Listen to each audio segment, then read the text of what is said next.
Barbecue chicken ఎప్పుడు restaurant లోనే కాకుండా ఇలా ఇంట్లో ఎప్పుడైనా ట్రై చేశారా? దీంట్లో నేను ఒక మంచి రెస్టారెంట్ స్టైల్ చట్నీ కూడా చూపిస్తాను. సూపర్ ఉంటుంది. మీరు ఇంకా రెస్టారెంట్ కి వెళ్లి తిన్న ఫీలింగ్ అయితే వస్తుంది అనమాట.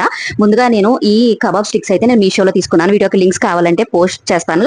అలాగే ఇన్స్టాగ్రామ్ లో అయితే కనుక కామెంట్ చేయండి. మీకు రీల్ కింద కామెంట్ చేస్తే వెంటనే లింక్ వస్తుంది. ఇప్పుడు శుభ్రం చేసుకున్న చికెన్ లోకి అల్లం, వెల్లుల్లి, పచ్చిమిరపకాయ వేసుకుని మెత్తగా దంచుకుని ఈ చికెన్ లో వేసుకోవాలి. ధనియాల పొడి, జీలకర్ర పొడి, గరం మసాలా, ఉప్పు, కారం 1 టేబుల్ స్పూన్ వేసుకోవాలి. పెరుగు కూడా యాడ్ చేసుకుని ఆయిల్ కూడా యాడ్ చేసుకుని బాగా మిక్స్ చేసేసి ఒక 2 అవర్స్ దానికి రెస్ట్ ఇచ్చేయాలి. తర్వాత దీన్ని ఈ స్టిక్స్ కి చక్కగా చికెన్ ఇలా పెట్టేసుకుని మనం ఇది పొయ్యి మీద కాల్చుకుంటే ఇంకా బాగుంటుంది. మనకి ఇక్కడైతే పొయ్యి అవైలబుల్ లేదు కాబట్టి కిచెన్ లోనే స్టవ్ మీద అయితే కాల్స్తున్నాను. కబాబ్ స్టిక్స్ కావాలంటే గనక అసలు మర్చిపోకుండా మీరు ఇన్స్టాగ్రామ్ రీల్ దగ్గర కామెంట్ చేస్తే వెంటనే మీకు లింక్ వస్తుంది. గ్రిల్ చేసుకునేది కూడా నేను పోస్ట్ చేస్తాను. లింక్ కామెంట్ చేయండి.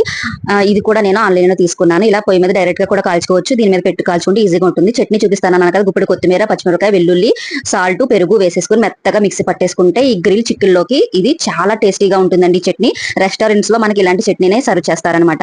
ట్రై చేసి కామెంట్ చేయడం మర్చిపోవద్దు. టేస్ట్ అయితే మాత్రం నెక్స్ట్ లెవెల్ ఉంది. ఈ వీడియో నచ్చితే లైక్ చేయండి, షేర్ చేయండి, సబ్స్క్రైబ్ చేసుకోండి. Thank you.